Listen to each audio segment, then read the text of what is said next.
Hello, everybody, and this is Kaz the Bosscinerator here, welcoming you to a new thing I'm doing on this channel. I'm gonna be taking a break in a real short bit here, because, after we get through the title cards, there's gonna be the original cutscene. I'll be talking to you after all that.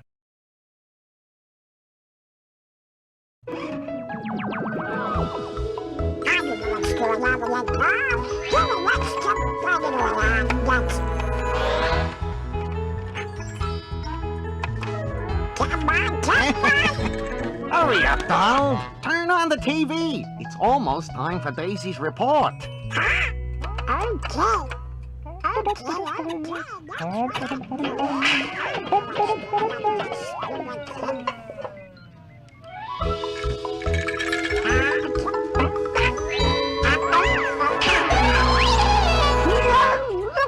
And now please watch this intrepid live report from Daisy, our famous reporter.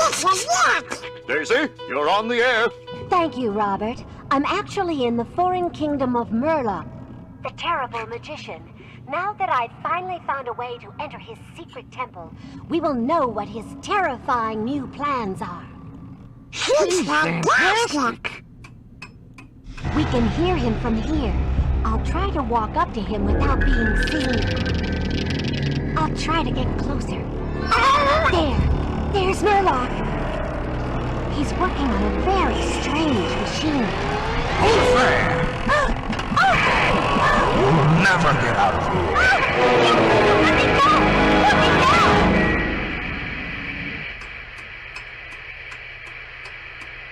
go! Daisy is in danger. I'm gonna rescue her.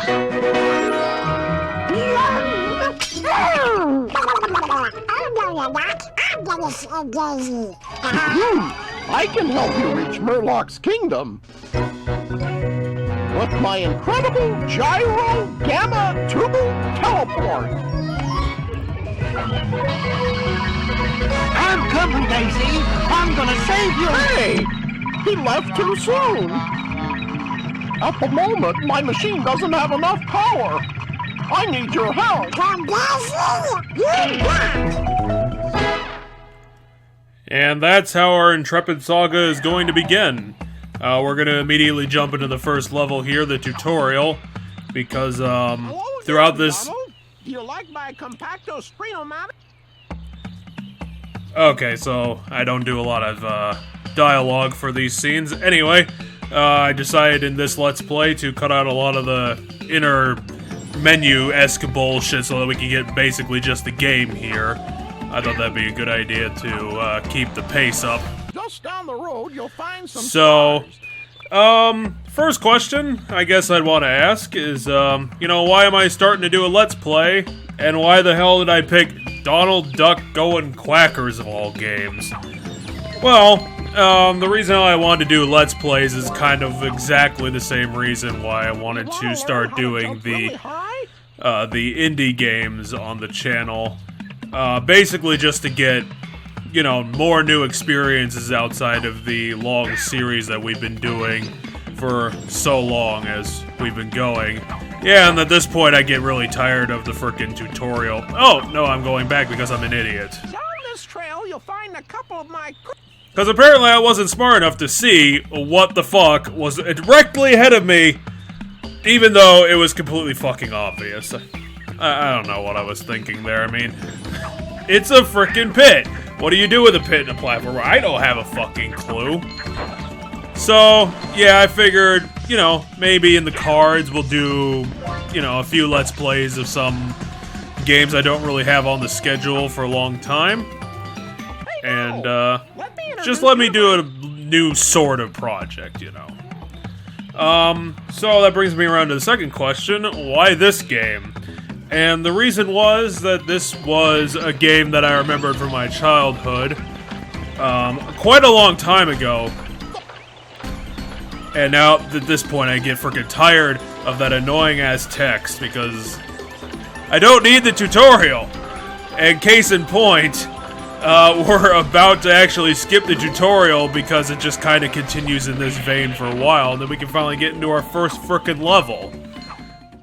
Yep. You know, left a bit more of a black screen than I wanted to. So yeah, second level, things finally start happening. The collectibles are in sync, everything's going fine, and it looks like this baby's first platformer is gonna be easily punched and kicked and jumped all over. So again, why this game? I remembered it from when I was a kid. It's actually such an old memory of mine that it was back when frickin' video renting was still a thing, if you can believe that.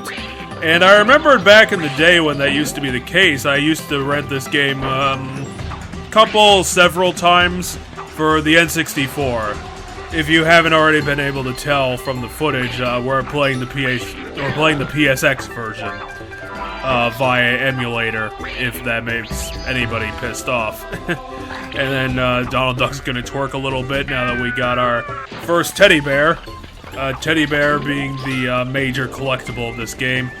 Basically, like a certain other franchise, you get some bonuses, and it's a completionist sort of thing. Basically, what you're doing with that is that you're collecting toys that Huey, Dewey, and Louie have left all over the place. Because when this game was released, the popular thing that Disney was doing at the time was DuckTales. As you can tell from the inventor, who I can't really remember the name of, and I believe Donald's cousin or brother.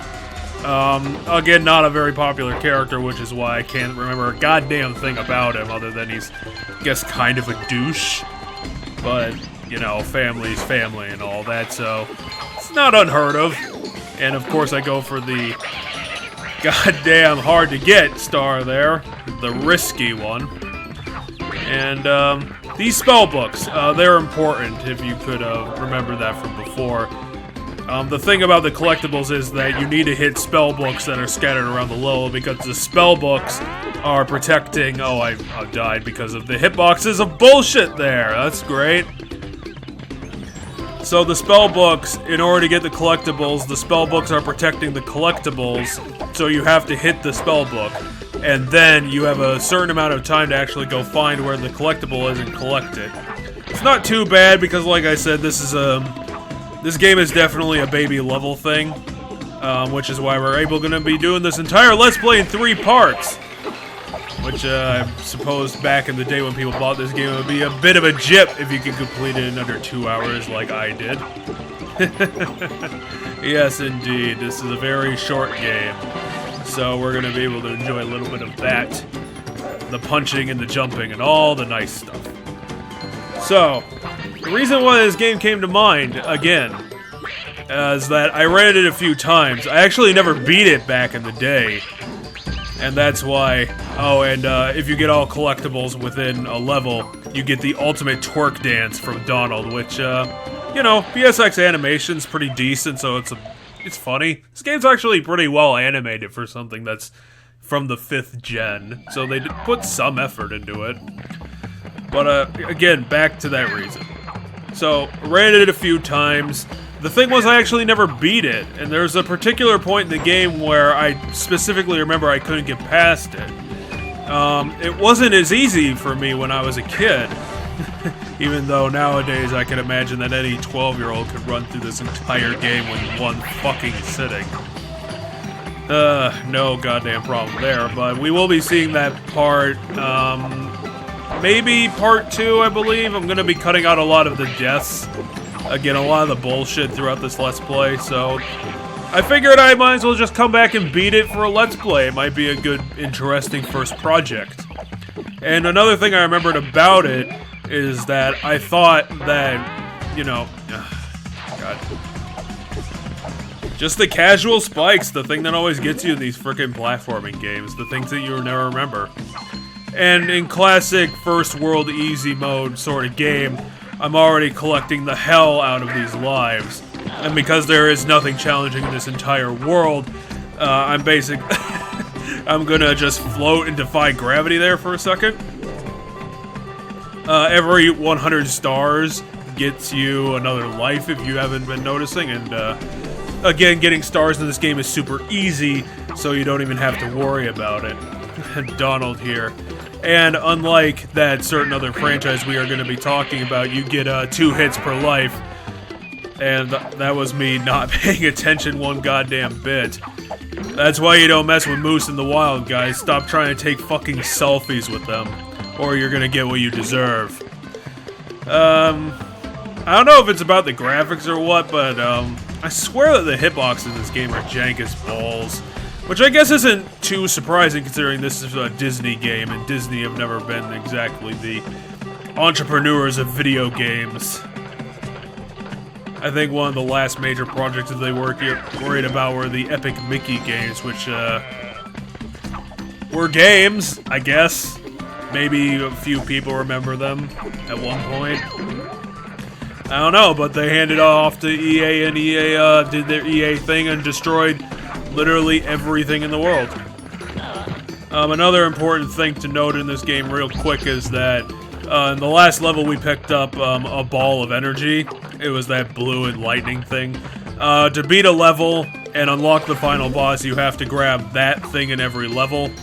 Unfortunately, I kind of missed it a few times, several times throughout the run. Again, we're gonna be skipping that because, you know, in order to get them back, you have to run through the entire level again, and we probably don't have to spend our time repeating stuff that we've already seen.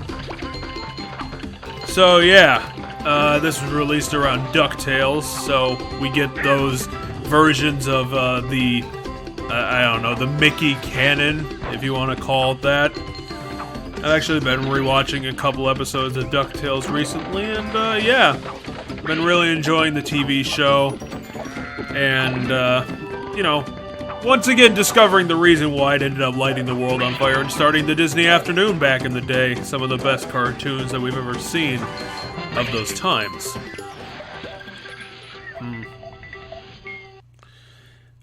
But another thing I remembered about this game is that I think we're on the final level here. It's called the Dangerous Cliff, if I remember it. And it means just a lot more jumping, a lot more moving platforms, so not much different from what we've seen before. You can just punch through all the enemies and it doesn't matter. I guess a major sticking point about this game is that, other than the obvious sticking point, is that there's not a lot of secrets to it. Collectibles are just kind of easy to find, and that kind of makes the game boring. And again, the game being so short, there's only 4 worlds in this entire game of 4 levels each, so you only get 16 levels, and I don't even know if there's any bonus content to find, so whoop-de-doo, I guess. Way to put in a lot of effort. I managed to beat this game in a total of 2 hours, and that's with a bunch of fucking around. Yeah, just a great effort, guys. And again, the thing I remembered about this game was that I thought we'd be ragging on it more, is that this game, it's pretty obvious in the other levels, but I thought it was just going to be a shameless ripoff of Crash Bandicoot. I kind of remember, I don't know why I was reading about it at the time, but I swear that there was a review I read about this game once. It basically said the same thing, that it was so brazenly Crash Bandicoot, but while I was replaying it, I don't know if there's any differentiation, because in spite, that jump was horseshit, you fucking game. Ugh, probably just didn't do the double jump right. But the weird thing about this game is that even though it's cheap, and it's made by Ubisoft, and if you didn't know, back in the day, Ubisoft was a really weird developer. Like, they made a lot of weird, amazingly off-the-wall shit. I don't know if it was just, you know, the times or whatever, but this game, believe it or not, actually got a cross-generation release. It was there were versions put out for both the PlayStation and the PlayStation 2. And of course, it even got, I think I got a GBA port at one point too. It was ported to freaking portables.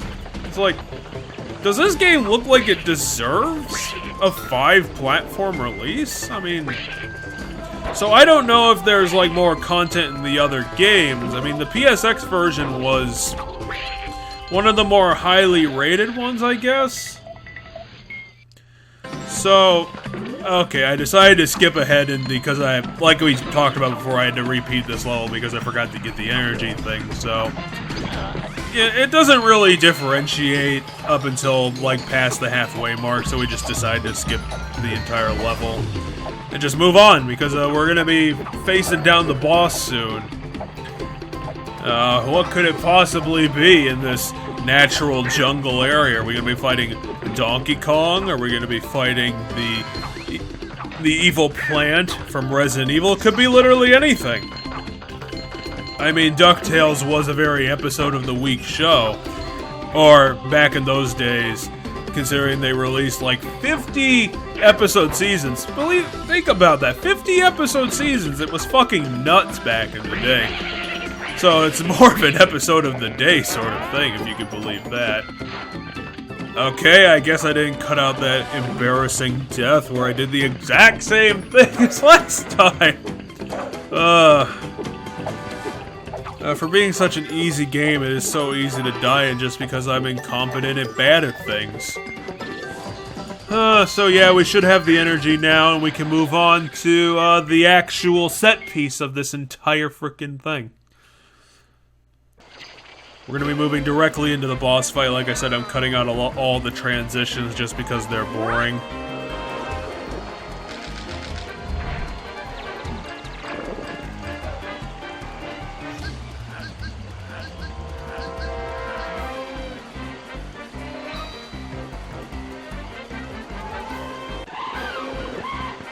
Yeah, so we're gonna be fighting a giant chicken.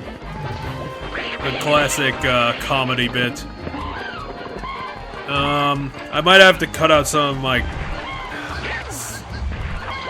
I swear I died to this boss an embarrassing amount of times, just to be honest.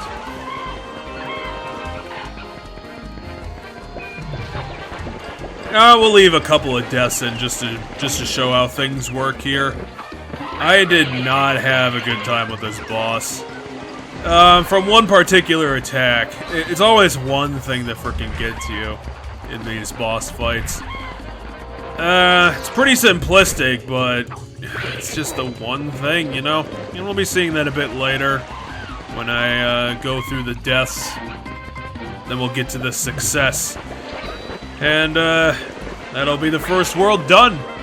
Yeah, we're almost done here. This is the one thing that we needed to do.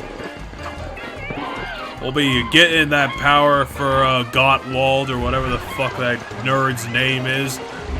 Fucking ass nerd.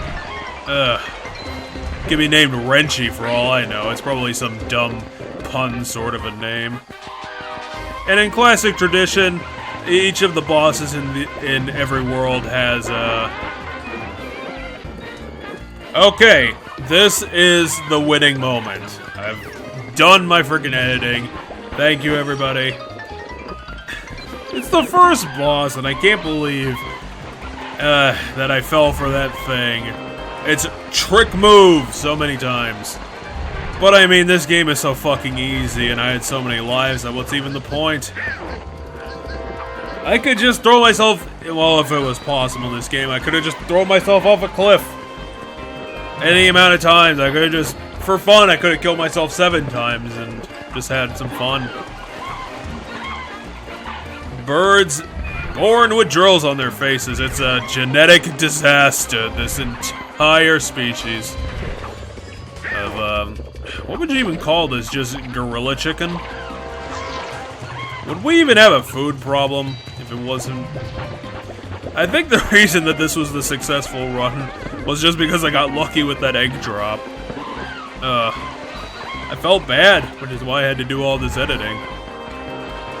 But we're almost done here. You know, we get the easy attack pattern, we can move on to something a bit more close to home. We're finally going to be out of the woods. Donald Duck has mercilessly murdered a giant chicken. And we have reclaimed the power of this world for Gottwald's magic teleporter-matron. I decided to leave this transition in just because we were leaving the world and moving on to... It looks Duckburg. Looks like that's going to be the next world. It's the iconic look. Oh, his name's Gyro. I guess that makes sense considering he mainly develops aircraft. For, Launchpad, that's his name. I was trying to remember the pilot's name from the TV show. Launchpad to crash. Launchpad to crash on his own goddamn schedule. He's a quirky man, that guy. So quirky that he got extended to Darkwing Duck, I believe. I'd suggest giving them a rewatch. I remember them being pretty good on rewatch. They're definitely cartoons that stand up a lot more than you think it would. So yeah, with these 3D worlds, unfortunately, I did not understand how the dynamite in this world worked. So if you're gonna scream at your screen about that, then I'll tell you right now, I do know about how it works, but I'm probably not gonna know for the first couple levels. Yeah, I mean, from these 3D worlds, you can definitely see how the crash comparison is fair and justified, especially since, again, this was a PSX game. I mean, what are you even thinking? Like, putting this game on the console that made Crash famous, the one that had exclusively Crash on it? That ain't a good look, Disney. Almost as bad a look as CD Projekt Red is getting nowadays. But I'm sure that's probably gonna get overturned in a week or two, and I got fucking hitbox pushed off of the ledge again. I didn't jump on the thing, it's obviously my fault. But whatever. I think a problem that I've probably been having with the game in its entirety is just that screen's a bit smaller than I'd appreciate for this sort of thing. Oh, thank God I didn't get frickin' again hitboxed off there. Almost as bad as Dark Souls. But yeah, I think the visible range is just a bit too close for my liking. Seamless transition there from 2D to 3D. Some of the most fantastic development in video game history. Yeah. I mean, Ubisoft made a game. I don't know how much effort they put on this, but I don't know if I'm gonna bother putting the credits into this Let's Play. But, they're classic Ubisoft credits. This game was made in 2000, and somehow they kept their same credit size. I don't know how, but they did. Because usually in these old games, you don't get a team of 100 people working on it. Hell, the game is so credits happy that Yves Dreamo was actually the one working on this game. Yeah, kind of surprising. I didn't think Yves was a long-time Ubisoft member, but he was there back in the day. Suppose that's how Jim Sterling can complain about him so fervently. But enough about that. Let's talk about these roller skates. Hey, we're just out of the 90s, so skating is super cool.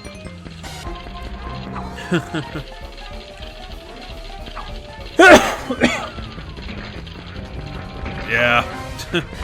I was, just a tiny child back in the 90s, so I wasn't able to enjoy some of the weirder things that it brought to the world, such as its temporary penchant for the awesome profession of roller skating. The Let's Playing of its time, I guess. So yeah, just a major metropolitan area. I'm sure beyond the horizon there. Right here where, the taxes in this city must be fucking insane to have this many construction workers here. Or maybe the whole thing's just a scam. Who the fuck knows? Oh, God. I got fooled by the pit, but it is a tiny pit trick. What kind of stupid-ass fucking city has a building-sized fucking billboard to advertise the fact that everything's under construction? What kind of fucked up thing are we leading here, if that's a thing that's happening? It's not the fact that it's the biggest thing in the world, but it's a sign that's also bigger than a building. Somehow this game has better fucking drop shadows than Crash Bandicoot 4. Which I'm sure we'll be talking about in 6 months, considering my fucking schedule. The impervious Donald Duck and his amazing twerking. It really is quite the animation. Probably on the level of Kirby's famous Kirby dance from back in the day. And it looks like this is going to be our last level, where I immediately fail like a fucking dying to the 1-1 Goomba fuckwit. So yeah, you know, I only wanted to do about a half hour for our first episode. I wanted to do it in 3 parts because of how quick we were being. You know, if you enjoyed it, you know, leave your thoughts in the comments. This is gonna be a new thing for me. So, I don't know if I'm gonna stick with it or not. I'm hoping it goes somewhere. I'm definitely gonna be doing this Let's Play. At least I got a few ideas for other games in the future. Probably just some off-the-beat N64 games, to be honest. Goin Quackers was definitely not the first B-level video game I got off the shelf back in my video rental days. So you'll hopefully be seeing some other things. I might just have to play Let's Play specific things. Because, I didn't really want to do like 30-part Let's Plays right now. This one's short, so it's just a nice snacky thing I can do in between other projects. Since Kingdom Hearts 3 is taking a bit longer than I thought it would.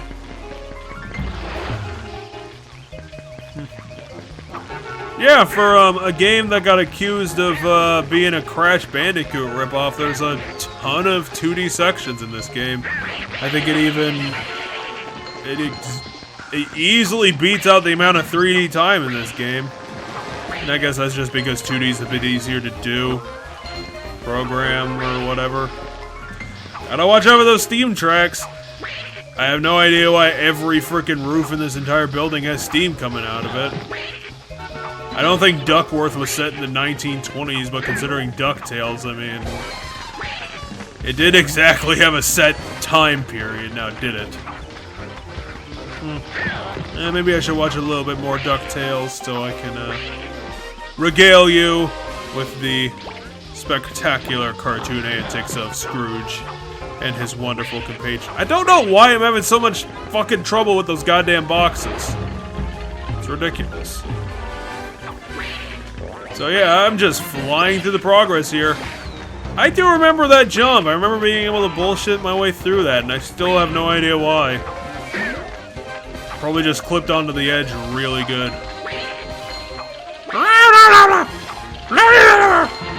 The people who frickin' do impressions of Donald Duck have... Come on. I could have bullshitted my way onto that ledge, you fucking game. Just give me another chance. Well, at least I'll get another life. And we're gonna be up to 30 by the time we're hitting World 3. Jesus Christ. Yeah, it reminds me of my time playing New Super Mario Bros. 2. How much of an easy mess that game was. Like, it is just insane. And that's gonna be it all for part 1, guys. Thanks for watching.